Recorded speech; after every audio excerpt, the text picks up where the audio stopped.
Capítulo 3. Emily ouviu o carro de Gerard se afastando do château na manhã seguinte. Ela estava deitada na cama estreita na qual dormia desde a infância, com as janelas do quarto voltadas para o noroeste, para que o sol da manhã não a incomodasse.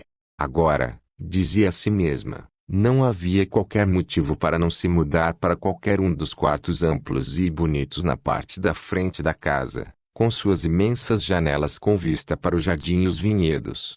Frou ganhou tanto na noite anterior que Emily não resistiu e deixou-a dormir com ela na cama. Agora ela latia para a porta, indicando que era hora de suas necessidades matinais. Já na cozinha, Emily preparou o café e depois andou pelo corredor que levava à biblioteca. A sala de pé direito alto, que seu pai sempre manteve protegida da luz para preservar os livros, tinha um cheiro confortavelmente familiar de bolor. Deixando a xícara sobre a escrivaninha desgastada de seu pai, forrada em couro, ela foi até uma das janelas e abriu uma das venezianas. Milhões de partículas de poeira deixaram seus esconderijos com a brisa repentina e inesperada e dançaram alucinadamente em meio aos suaves raios de luz.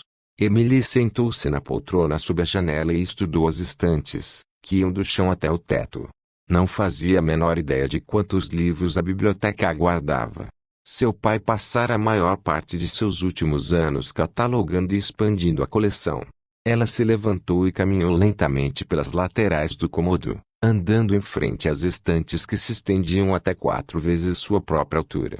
Vigilante e estoica, sentia-se como se eles observassem sua nova proprietária, e imaginavam qual destino teriam. Emily lembrava-se de sentar-se com seu pai e brincar do jogo do alfabeto, que consistia em escolher 2 letras, em qualquer combinação. Escolhidas, seu pai andava pela biblioteca e procurava um autor cujo livro tivesse aquelas iniciais. Era muito raro não conseguir encontrar um exemplar com as 2 letras que Emily lhe dera. Mesmo quando tentava dificultar as coisas, escolhendo letras como X ou Z, seu pai conseguia encontrar uma cópia desbotada e maltratada de filosofia chinesa, ou uma pequena antologia de um poeta russo há muito tempo esquecido. Embora houvesse observado Edward fazer isso por muitos anos, Emily desejava ter prestado mais atenção aos métodos ecléticos que seu pai usava para catalogar e organizar os livros. Examinando as estantes, ela sabia que não era um método tão simplório quanto a ordem alfabética.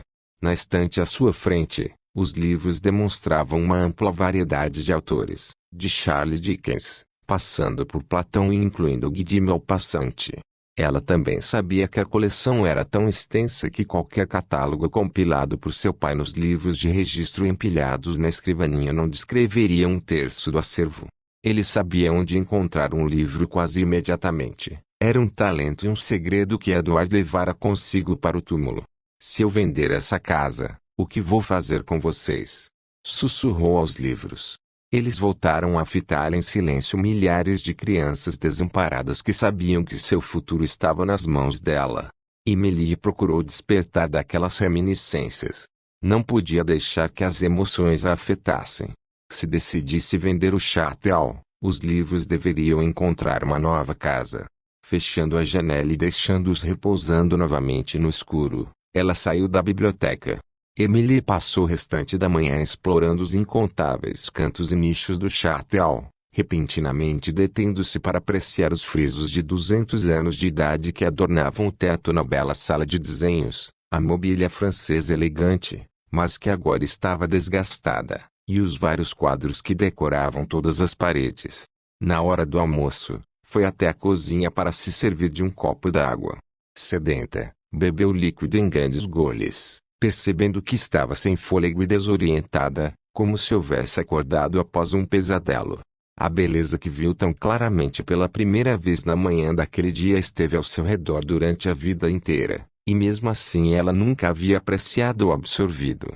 E agora, em vez de ver a herança e a linhagem familiar como uma corda ao redor do seu pescoço, das quais desejava se libertar, ela sentia os primeiros indícios de empolgação. Esta casa maravilhosa, com sua infinidade de objetos interessantíssimos, pertencia a ela. Sentindo uma fome repentina, Emily revistou a geladeira e os armários da cozinha, mas não encontrou nada. Segurando o frofro no colo, levou a cadela até ao carro, deixou-a no assento ao seu lado e dirigiu em direção a Gassim. Após estacionar o carro, subiu os degraus antigos e íngremes que atravessavam a vila e levavam até o bulevar no topo da colina, onde ficavam os bares e restaurantes. Lá, sentou-se em uma mesa na beira do terraço para admirar a espetacular vista do litoral. Pediu uma pequena ânfora de vinho rosé e uma salada e relaxou sob o forte calor do sol do meio-dia, enquanto pensamentos desordenados circulavam em sua cabeça. Com licença, mademoiselle, mas a senhorita Emilie de Lamartinières. Protegendo os olhos da forte luz do sol, Emilie olhou para o homem que estava em pé ao lado de sua mesa. Sim? Perguntou e olhou de soslaio. Bem, é um prazer conhecê-la, disse o homem, estendendo a mão. Meu nome é Sebastião Carruthers. Hesitante, Emilie estendeu sua mão para cumprimentar o homem. Eu o conheço. Não, ainda não nos conhecemos. Emilie percebeu que o homem falava um francês excelente, mas com um sotaque britânico. Posso perguntar, então, como você me conhece? Ela disse, incomodada com a situação. É uma longa história e eu gostaria de compartilhá-la em outro momento. Está esperando por alguém? Ele perguntou, indicando a cadeira vazia do outro lado da mesa. Eu? Não. Posso me sentar e explicar porque sei quem você é, então? Antes que Emilie tivesse qualquer chance de recusar, Sebastião já havia puxado a cadeira à sua frente. Sem precisar proteger os olhos da luz do sol, Emilie estudou e viu que, provavelmente, tinha a mesma idade que ele e vestia roupas casuais de boa qualidade sobre o corpo esguio. Tinha pinceladas de sardas ao redor do nariz, cabelos castanho avermelhados e olhos castanhos atraentes. Lamento pela morte de sua mãe, ele começou. Obrigada. Emilie tomou um gole do vinho e, sentindo que seus bons modos afloravam, disse, aceito uma taça de rosé? Seria um prazer, disse Sebastião, acenando para o garçom e conseguindo sua atenção. Uma taça foi colocada à sua frente e Emilie serviu-lhe com o vinho que estava na pequena ânfora. Como soube da morte de minha mãe? Ela perguntou. Foi algo bem divulgado na França, respondeu Sebastião, com os olhos cheios de empatia. Ela era uma pessoa conhecida. Posso lhe oferecer minhas condolências. Creio que é um momento difícil para você. É, sim, ela respondeu, enrijecendo-se. Você é inglês? Você adivinhou? Sebastião revirou os olhos, fingindo estar surpreso. E pensar que eu me esforcei tanto para perder o sotaque. Sim, sou inglês, por pior que isso seja. Mas passei um ano em Paris estudando belas artes. E admito que sou totalmente francófilo. Entendo, murmurou Emilie. Mas, sim, isso ainda não explica como eu sei que você é Emilie de Lamartinières, concordou Sebastião, levantando seus olhos misteriosamente. Bem, a verdade é que a conexão entre você e eu remonta a um passado profundo e distante. Você é meu parente? Emilie repentinamente se lembrou do aviso de Gerard no dia anterior. Não, definitivamente não, ele disse com um sorriso. Mas minha avó tinha ascendência francesa. Descobri recentemente que ela e Edouard de Lamartinières, que acredito ser seu pai, trabalharam juntos durante a Segunda Guerra Mundial. Entendo. Emilie não sabia quase nada sobre o passado de seu pai, apenas que ele nunca falava a respeito dele. E ela ainda sentia um certo nervosismo em relação ao que aquele inglês queria dela. Sei pouca coisa a respeito dessa época da vida do meu pai. Eu também não sabia muito, até que minha avó me contou, antes de morrer, que ela estava aqui durante a ocupação 1. Ela também disse que Edward foi um homem muito corajoso, Sebastião acrescentou. Essa revelação fez com que Emilie sentisse um nó se formando na garganta. Eu não sabia. Veja, eu nasci quando meu pai já tinha 60 anos, mais de 20 anos depois do fim da guerra. Certo, disse Sebastião, compreensivo. Emilie tomou um longo gole de vinho. Além disso, ele não era o tipo de pessoa que gostava de se vangloriar. Bem, minha avó, Constance, tinha muita estima por ele. Ela também me falou sobre o belo château em Gassim onde viveu enquanto estava na França. A casa fica perto dessa vila, não é? Sim, disse Emilie quando sua salada chegou. Vai comer alguma coisa? Ela perguntou, para novamente demonstrar seus bons modos. Se a minha companhia lhe agradar, sim. É claro. Sebastião fez o pedido e o garçom se afastou. E então, o que o traz a Gassim? Perguntou Emily. É uma ótima pergunta. Depois que me formei em Belas Artes em Paris, comecei a desenvolver minha carreira no campo artístico. Exponho trabalhos em uma pequena galeria em Londres, mas passo muito tempo procurando pelos quadros raros que meus clientes ricos desejam. Vim à França para tentar convencer o proprietário de um Chagall a vendê-lo para mim. O camarada vive em Grasse, que, como você sabe, não fica muito longe daqui. Vi a notícia sobre a morte de sua mãe no jornal e isso reavivou as lembranças da associação de minha avó com a sua família. Assim, imaginei que seria interessante passar por aqui e dar uma olhada no Châtel do qual tanto ouvi falar. Essa vila é realmente muito bonita. É sim, ela respondeu, perplexa com a estranheza do diálogo. Você mora no Châtel, Emily? Não, respondeu, sentindo-se incomodada com aquele questionamento direto. Estou morando em Paris atualmente, onde tenho vários amigos, entusiasmou-se Sebastião. Algum dia espero poder passar mais tempo na França, mas, por ora, ainda estou construindo minha reputação no Reino Unido. Não conseguir colocar minhas mãos no Chagall para o meu cliente é decepcionante. Seria a minha primeira negociação no escalão principal da arte. Lamento, ela disse. Obrigado. Vou me recuperar desse baque. Você não teria algumas obras de arte inestimáveis no seu château que gostaria de se desfazer? Teria. Os olhos de Sebastião estavam cheios de humor. Não sei, ela respondeu, sinceramente. Avaliar a arte do château não está na minha lista de coisas a fazer. Tenho certeza de que você vai contratar um dos principais especialistas de Paris para autenticar e avaliar sua coleção. Mas se precisar de um par de olhos que conhecem o assunto e que está disponível para orientá-la nesse meio tempo, eu ficaria feliz em ajudá-la. Quando o Croque-Monsieur 2 de Sebastião chegou, ele tirou sua carteira e entregou um de seus cartões a Emily. Garanto-lhe que não sou um pilantra. Posso lhe dar referências de meus clientes, se for necessário. Muito gentil de sua parte, mas o contador de nossa família está cuidando de todos os assuntos relacionados a nosso patrimônio. Emily podia ouvir o tom de superioridade que tingia sua voz.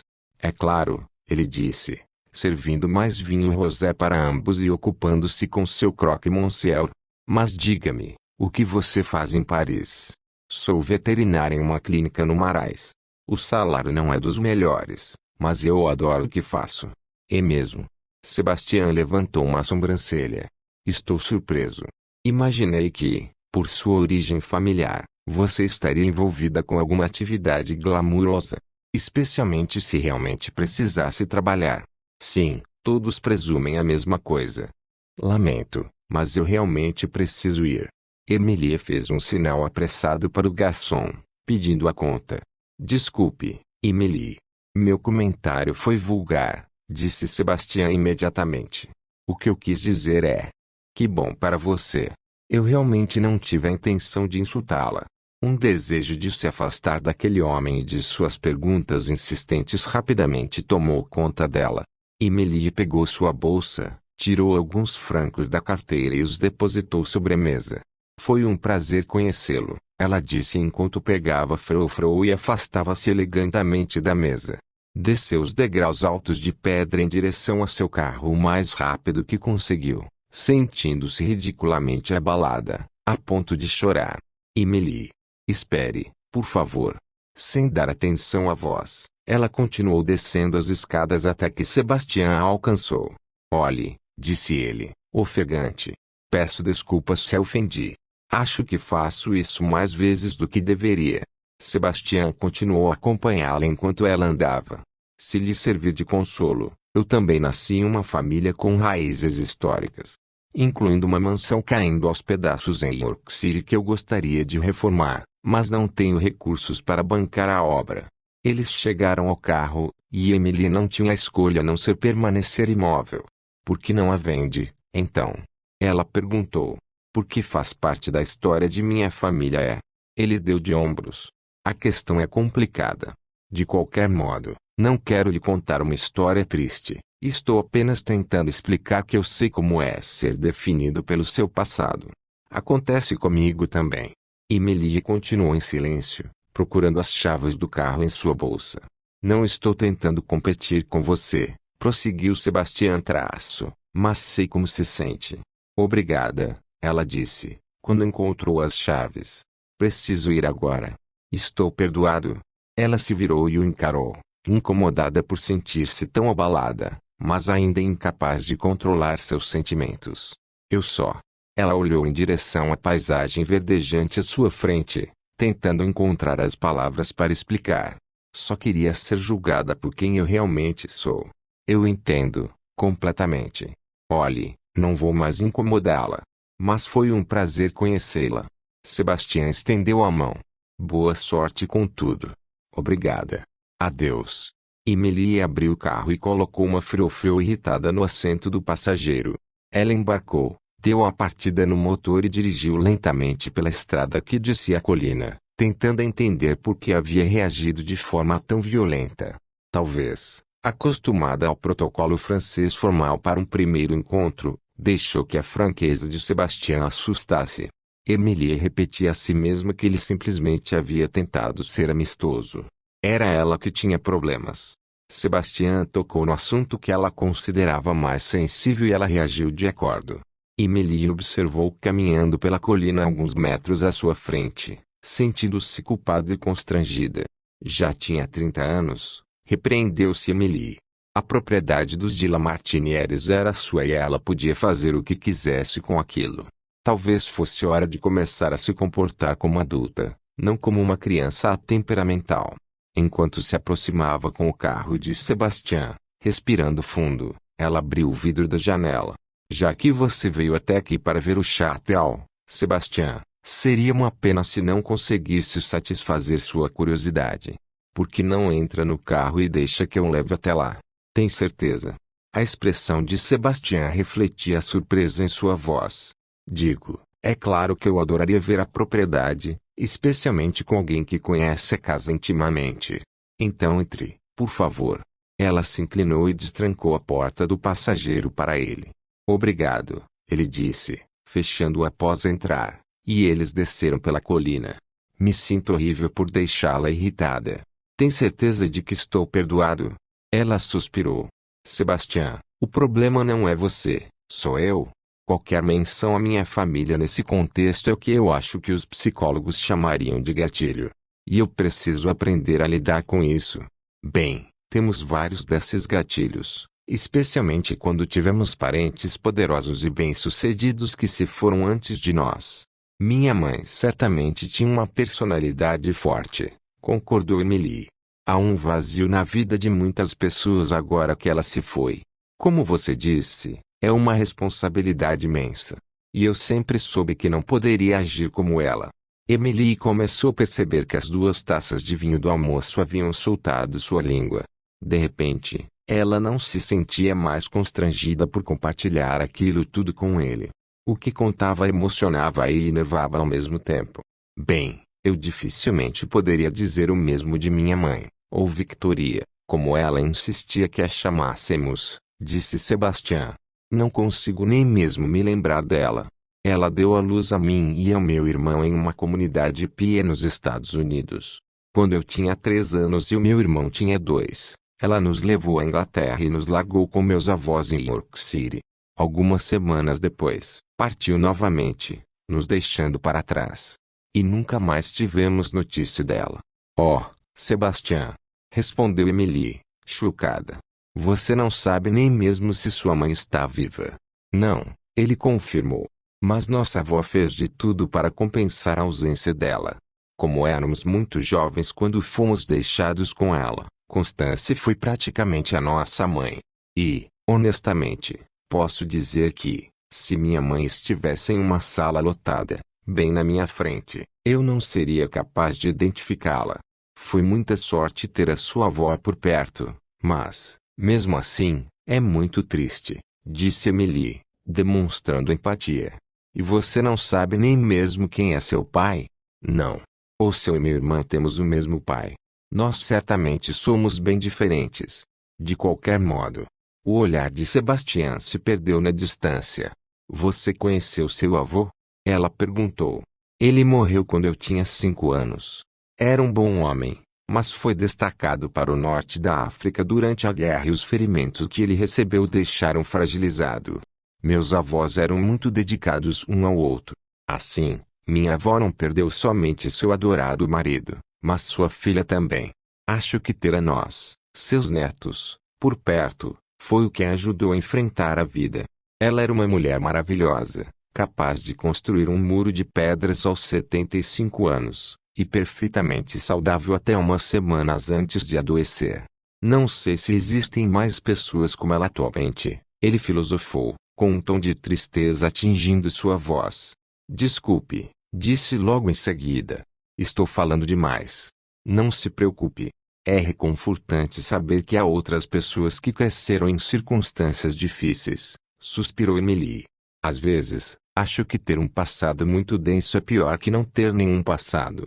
Concordo totalmente, Sebastião disse, assentindo antes de abrir um sorriso. Minha nossa! Se alguém ouvisse nossa conversa, poderia pensar que somos duas crianças ricas e mimadas. Vamos encarar a realidade. Não estamos morando na rua, não é mesmo? Não. E com certeza quem ouvisse nossa conversa pensaria isso. Especialmente em relação a mim. E por que não deveriam? Eles não sabem o que existe debaixo da superfície. Veja, o châtel fica logo ali, ela disse, apontando. Sebastião observou a construção elegante pintada num tom rosa claro, abrigada no vale que ficava abaixo de onde eles estavam, e soltou um assobio espontâneo. É lindo. Exatamente como minha avó a descreveu. E bem diferente da casa de nossa família nos charcos escuros de Yorkshire, embora a crueza do lugar faça com que Blackmore Hall seja espetacular à sua maneira, ele acrescentou. Emily entrou no longo caminho que levava até o châtel e estacionou o carro na parte de trás da casa. Os dois desembarcaram em seguida. Tem certeza de que tem tempo para me mostrar o lugar? Sebastião perguntou, olhando para ela. Posso voltar outro dia? Não, está tudo bem, Emily garantiu enquanto caminhava com frofro em direção ao châtel. Sebastião seguia até o saguão e a cozinha. Ela o levou pelos cômodos, um por um, observando enquanto ele fazia frequentes paradas, analisava as pinturas, a mobília e a grande coleção de objetos de arte que compunham o lugar, sem qualquer avaliação, sobre estantes, mesas e balcões. Ela o levou até uma sala de estar construída para receber diretamente o sol da manhã, e, imediatamente, Sebastião se aproximou de um dos quadros para examiná-lo. Esse me lembra de Luce, Calme et Volupté, que Matisse pintou em 1904, quando estava em Saint-Tropez. O efeito de pontilhismo é parecido. Sebastião deslizou os dedos sobre a pintura. Embora esse quadro mostre apenas uma paisagem de pedras e mar, sem figuras humanas. Luxo, paz e prazer, Emilie repetiu em inglês. Eu me lembro de quando meu pai leu o poema de Baudelaire para mim. Sim, disse Sebastião, virando-se com um olhar entusiasmado ao perceber que ela conhecia a obra. Matisse usou l'Invitation à Voyage como inspiração para a pintura. Agora ela está exposta no Museu Nacional de Arte Moderna, em Paris. Ele voltou a concentrar a atenção na pintura. Parece que não está assinada, a menos que o nome do autor esteja escondido sob a moldura. Mas pode ser que esse quadro tenha sido pintado como um ensaio para a pintura mais famosa, especialmente porque Matisse estava em Saint-Tropez na época em que seu estilo era bem similar a esse. E Saint-Tropez fica bem perto daqui, não é mesmo? Meu pai conheceu Matisse em Paris. Aparentemente, ele costumava vir aos saraus que meu pai oferecia para a inteligentsia criativa da cidade. Sei que ele gostava muito de Matisse e falava dele com frequência, mas não sei se o pintor chegou a vir até o château.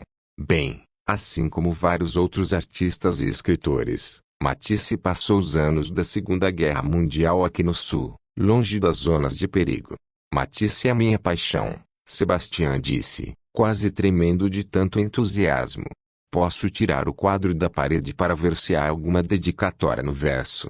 Pinturas como essa frequentemente eram dadas de presente pelos artistas a benfeitores generosos. Pessoas como seu pai, talvez. Claro que pode. Emilie ficou ao lado de Sebastião enquanto ele segurava cuidadosamente a moldura, levantando-a lentamente da parede, revelando que o papel de parede atrás do quadro estava mais escuro que a parte exposta. Virou a pintura para examinar o verso da tela com Emilie, mas não havia nada. Não se preocupe, não é o fim do mundo, Sebastião disse, em tom tranquilizador.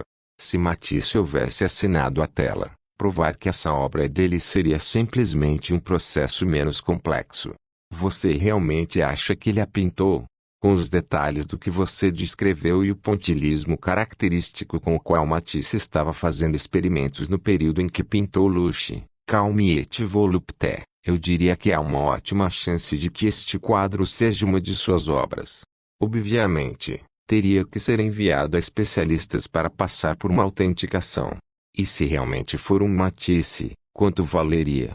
Como não há assinatura, não tenho experiência para lhe dizer com certeza. Matisse foi um pintor extremamente prolífico e teve uma vida muito longa. Você gostaria de vender o quadro? É mais uma coisa para colocar em minha lista de coisas a fazer. Emilie suspirou. Bem, eu tenho alguns contatos que conseguiriam estabelecer a autenticidade do quadro, mas seu contador provavelmente vai querer usar os próprios contatos dele, Sebastião disse, voltando a pendurar cuidadosamente o quadro no seu devido lugar. Mesmo assim, obrigado por mostrá-lo a mim, assim como o resto deste belo château. Foi um prazer, Emilie disse, conduzindo-o para fora do cômodo. Ele coçou a cabeça enquanto os dois estavam no hall de entrada. Escute, eu me lembro claramente de ouvir minha avó mencionar a incrível coleção de livros raros que ela viu aqui certa vez. Essa coleção ainda existe. É claro. Emilie percebeu que havia deixado passar a biblioteca durante o tour pela casa. Fica deste lado. Vou lhe mostrar. Obrigado. Desde que você tenha tempo, ele emendou. Tenho, sim. Sebastião ficou realmente pasmado ao entrar na biblioteca. Meu Deus, ele disse enquanto andava lentamente por entre as estantes. Essa coleção é simplesmente incrível. Sabe-se lá quantos livros há aqui? Você sabe? 15.000? 20? Não faço ideia, de verdade. Estão catalogados. Em algum tipo de ordem. Estão na ordem que meu pai escolheu colocá-los, a mesma usada pelo pai dele. A coleção começou há mais de 200 anos. As aquisições mais recentes estão catalogadas. Emilie indicou os livros de registro sobre a escrivaninha de seu pai. Sebastião abriu um deles, virou as páginas e viu as centenas de anotações escritas com a caligrafia imaculada de Edward. Sei que isso não é da minha conta, Emilie, mas essa coleção é realmente extraordinária. Estou percebendo, pelos registros, que seu pai comprou vários exemplares raros, especialmente as primeiras edições. Deve ser uma das melhores coleções de livros raros da França. Eles deveriam ser catalogados profissionalmente, num banco de dados.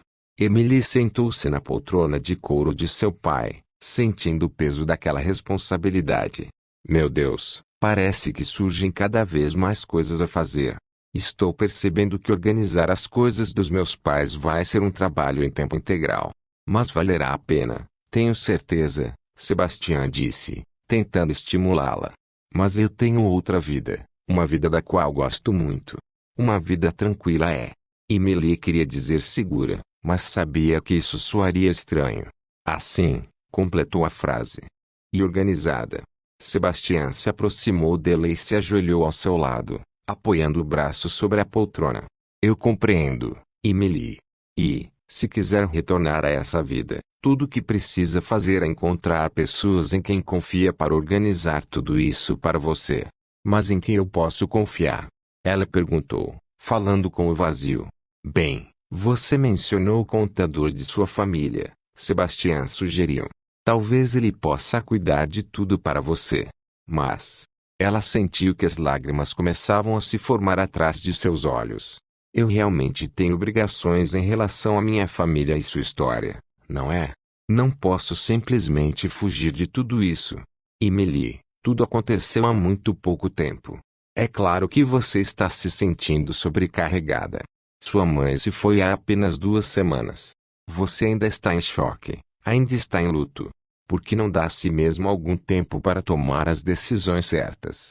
Ele disse, tocando-lhe as costas da mão antes de se levantar. Preciso ir embora, mas você tem meu cartão. Não preciso dizer que seria um prazer ajudá-la com o que puder. Esse chapéu é como um manjar dos deuses para mim. Especialmente as pinturas, é claro. De qualquer maneira, vou ficar em Gassim por mais algum tempo. Então, se decidir que gostaria que eu cuidasse do processo de autenticação do Matisse, é só ligar para o número do celular que está no cartão. Obrigada, disse Emily, verificando se ainda estava com o cartão dele no bolso da calça. Eu também ficaria feliz em descobrir os melhores negociadores de livros raros e antiquários de mobília em Paris, Sebastião acrescentou. Seja lá o que você decida fazer com o chapéu, é bom e prudente saber o valor do que possui. Imagino que seus pais tenham algum tipo de seguro, não é? Não faço a menor ideia, ela disse, dando de ombros. Conhecia seu pai e duvidava que ele tivesse feito alguma pólice e guardou aquilo como algo importante para perguntar a Gerard. Obrigada pelos conselhos, disse com gratidão enquanto se levantava. Deu um pequeno sorriso para Sebastião enquanto o levou pelas dependências da casa até o lugar onde deixou o carro. Desculpe-me por estar um pouco emotiva. Não sou assim. Talvez, em algum outro momento, possamos falar sobre o que sua avó lhe contava sobre meu pai durante a guerra. Eu gostaria muito. E, por favor, não se desculpe, acrescentou enquanto entravam no carro. Você não está somente num estado de luto, também recebeu um fardo muito pesado. Vou encontrar uma maneira de lidar com isso, Emilia disse, dando a partida no motor e colocando o carro em movimento. Tenho certeza de que vai. Como eu disse, se houver algo que eu possa fazer para ajudar, sabe como entrar em contato comigo. Obrigada. A pousada onde estou hospedado fica logo ali, à esquerda, Sebastião disse, indicando uma curva. Pode me deixar aqui, vou seguir o resto do caminho a pé. A tarde está muito bonita. Tudo bem, ela disse, parando o carro. Mais uma vez, obrigada. Cuide-se, Emily, ele disse, ao sair do carro. Em seguida, com um aceno, Sebastião seguiu pela estrada. Emily deu marcha ré no carro e voltou ao chapéu. Inquieta, andou sem destino por entre os cômodos, sentindo o vazio pungente da falta de presença humana. Quando a noite caiu e a temperatura diminuiu, Emily se refugiou na cozinha, comendo o caçoulete que Margalx deixara preparado para ela. Seu apetite havia desaparecido e Frou-Frou se deliciou com as sobras. Após o jantar, passou o ferrolho na porta dos fundos e girou a chave na fechadura. Subindo pelas escadas, encheu a antiga banheira de mármore com água morna.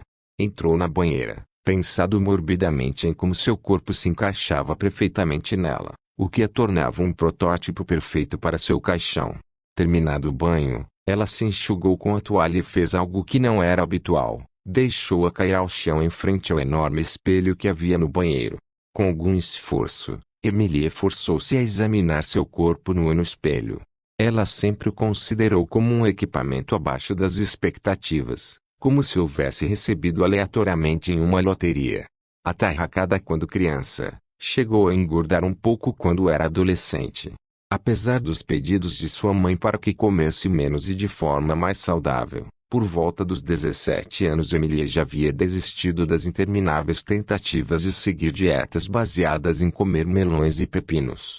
Cobriu seu corpo imperfeito com roupas largas e confortáveis, e deixou que a natureza seguisse seu próprio caminho. Na mesma época, também se recusou a continuar a participar de festas criadas para apresentá-la à nata dos jovens rapazes e moças da sua idade.